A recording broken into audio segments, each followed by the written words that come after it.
I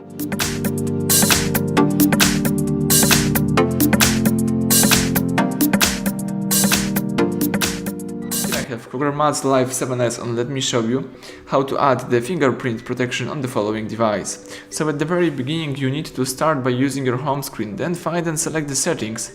From the list of settings, let's choose here the security and location. Afterwards select fingerprint.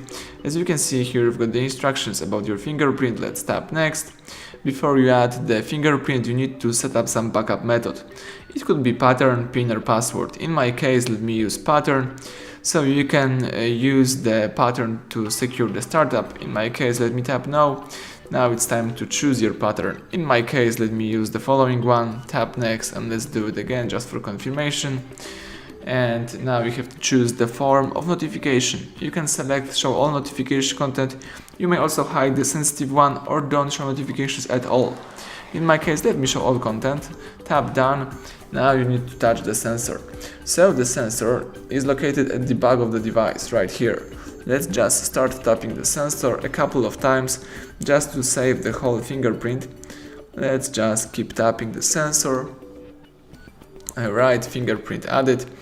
Now if you would like to you can add another one or you can simply tap done. In my case let me tap done, and basically if you just press the power key right now the phone will show you the lock screen. If you would like to unlock your phone you can use the pattern or you may simply use the fingerprint as well.